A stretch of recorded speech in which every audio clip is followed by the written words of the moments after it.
11월 20일 수요 예배 함께 하시는 우리 발레하니 교회 교우 여러분, 주님의 평강이 언제나 함께 하시기를 축복합니다. 우리 다 함께 찬송가 540장 함께 찬송하시겠습니다.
주의 보좌로 나아갈 때에 어찌하니 기쁠까. 주의 얼굴을 항상 배우니 더욱 친근합니다. 내가 매일 십자가 앞에 더 가까이 가오니 구세주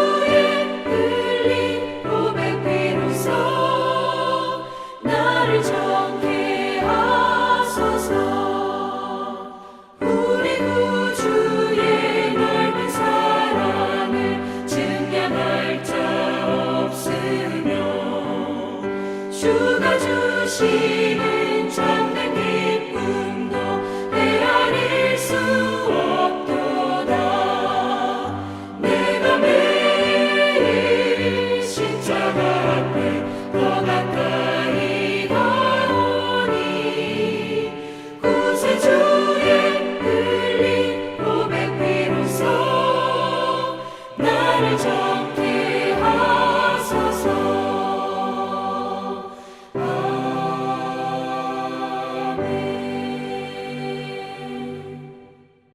오늘 우리에게 주시는 하나님의 말씀은 창세기 39장 1절에서 23절까지 말씀입니다. 본문 중에 주제 말씀인 39장 10절 말씀을 함께 읽어보겠습니다. 여인이 날마다 요셉에게 청하였으나 요셉이 듣지 아니하여 동침하지 아니할 뿐더러 함께 있지도 아니하니라. 아멘. 디모데전서 6장은 우리를 공경에 빠뜨리는 다양한 죄들을 언급하면서 11절 말씀을 통해 이렇게 권면해 줍니다. 오직 너 하나님의 사람아, 이것들을 피하라. 헬라어 성경에서는 달아나라, 도피하라, 질주하라 이런 뜻을 가진 단어인 표계라고 하는 단어를 사용합니다. 그러니까 지금 이 디모데는 하나님의 사람들에게 죄와 싸우라 라고 말하지 않고 죄로부터 어서 도망치라고 이야기하고 있는 것입니다. 죄라고 하는 것은 결코 약한 것이 아닙니다. 죄와 싸워 이기고 탐심을 스스로 컨트롤할 수 있다는 생각은 오히려 죄가 우리에게 주는 착각입니다. 죄는 지배할 대상이 아니라 피해야 할 대상임을 기억할 수 있어야 합니다. 오늘 본문에 등장하는 요셉이 그러했던 것을 우리는 기억할 수 있어야 합니다. 요셉은 지금 엄청난 유혹에 직면해 있습니다. 자신의 주인 보디발의 아내가 그를 유혹하고 있기 때문입니다. 여기서 중요한 것은 그녀가 단순한 방법으로 요셉을 유혹했던 것이 아니라는 점입니다. 그녀는 요셉보다 높은 위치에 있었습니다. 일종의 권위를 가지고 요구하는 것이었기 때문에 이것은 유혹보다는 사실은 강요에 가깝다고 할 수가 있습니다. 요셉의 입장에서는 참으로 거절하기 쉽지 않은 요청인 것입니다. 그럼에도 요셉은 단호하게 그녀의 요청을 거절합니다. 죄가 감지되자 그 자리를 박차고 일어나서 피합니다. 날마다 찾아와서 유혹하는 그녀의 목소리를 듣지 않고 함께 있지도 않았습니다. 심지어 요셉의 옷을 잡고 애원하듯 말하여도 요셉은 자신의 옷을 그 여인의 손에 벗어두고 바깥으로 피해서 도망갑니다. 요셉이 이런 결단을 내릴 수 있었던 그 이유는 무엇이었을까요? 요셉의 세 가지 모습을 통해 오늘 본문을 우리가 함께 나눌 수 있기를 바랍니다. 첫 번째로 요셉은 바로 하나님과 함께하는 사람이었습니다. 애굽 사람인 보디발에게 그것이 느껴질 정도였습니다. 하나님과 온전히 함께하는 사람은 하나님의 존재가 그의 삶을 통해서 흘러나오게 됩니다. 그 모습을 일반 사람들은 신뢰라고 하는 단어로 표현합니다. 이 신뢰라고 하는 것은 그저 말로만 쌓을 수 있는 것이 아닙니다. 신뢰는 삶에서 행함과 진실함으로 쌓는 것입니다. 이런 신실함은 하나님께서 가지신 속성입니다. 그래서 하나님과 함께하는 사람은 하나님의 존재가 그의 삶을 통해서 흘러나오는 것입니다. 그 모습을 보며 주변 사람들은 그를 신뢰할 만한 사람, 믿을 수 있는 사람이라고 평가를 하게 되는 것입니다. 하나님과 늘 함께하는 생활이 그로 하여금 유혹을 피할 수 있는 감각을 주셨던 것입니다. 둘째로 요셉은 하나님 앞에 서 있는 사람이었습니다. 코람데오라는 말이 있습니다. 바로 하나님 앞에서라는 뜻을 가진 경구입니다. 하나님이 나의 앞에 있다고 생각하는 사람은 함부로 말을 하거나 생각하거나 행동하지 않습니다. 뿐만 아니라 죄가 죄임을 알고 여기에 대해서 대처할 수 있습니다. 하나님의 존재를 인식하는 것만으로도 우리는 많은 유혹들을 피해 갈 수 있습니다. 그리스도인은 혼자 있어도 그리스도인이어야 합니다. 사람들 앞에서만 그리스도인인 것이 아니라 홀로 있을 때에도 아무도 주목하지 않더라도 그리스도인이어야 합니다. 이를 위해서 우리가 가져야 할 삶의 태도가 바로 하나님 앞에서 코람데오라고 하는 관점입니다. 아무도 없는 그곳에 하나님은 계십니다. 완전 범죄가 가능한 순간에도 하나님은 계십니다. 요셉은 이 보디발의 아내와 단 둘이 있었지만 그는 하나님 앞에서라는 삶의 태도를 가지고 있었습니다.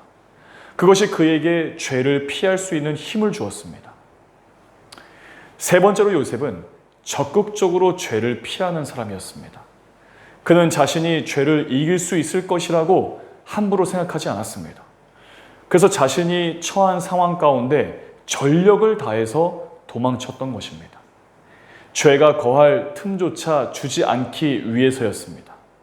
죄의 약한 환경에 노출되었고 권위에 의해서 그것을 거절하지 못한 상황에 놓이자 그는 죄로부터 도망하기 시작했던 것입니다. 악을 피하는 것이 악에 물들어서 선을 선택하지도 못하게 되는 것보다 훨씬 더 나은 선택입니다. 악을 이길 수 있다고 자부하다가 넘어지게 되면서 스스로를 정죄하게 되는 것보다 악에서 도망쳐 사람들에게 놀림을 받는 게 훨씬 더 낫습니다. 사람들이 비웃으며 놀려도 뭐 이 정도 가지고 그래 라고 정색을 해도 그냥 죄를 피해버리는 것이 죄를 짓는 것보다 훨씬 낫다는 것입니다. 결과적으로 요셉은 하나님과 함께 하심을 믿고 삶을 살아가며 언제나 하나님 앞에 서 있다는 생각으로 늘 죄를 인식하고 죄에게 틈을 주지 않기 위해 열심히 도망했습니다. 이 세 가지를 다 합쳐서 한마디로 요약한다면 요셉은 참으로 지혜로운 사람이라고 말할 수 있습니다. 사랑하는 여러분, 엄청난 유혹 가운데 고민하고 계십니까? 하나님이 함께 계시고 내 앞에 계심을 믿으십시오. 죄로부터 도망가십시오. 이것은 무기력한 행동이 아닙니다. 진짜 기력이 있는 분께로 나아가는 가장 지혜로운 행동입니다. 죄를 이길 수 있는 유일한 분께로 피하는 지혜로운 행동입니다. 강하신 주께로 달려가 그 전능자의 그늘 아래에 숨는 피난처여 요새이신 하나님께 거하는 가장 지혜로운 행동입니다. 오늘 본문을 기억하면서 선한 데는 지혜롭고 악한 데는 미련할 수 있는 모든 성도들 다 되시기를 주님의 이름으로 축복합니다. 우리 이 시간 주신 말씀을 기억하면서 함께 기도하겠습니다. 교회 공동기도 제목, 또 우리 교회를 위해서 각자 삶의 기도 제목을 놓고 5분 정도 함께 기도하시겠습니다.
주기도문으로 수요 예배를 마치겠습니다.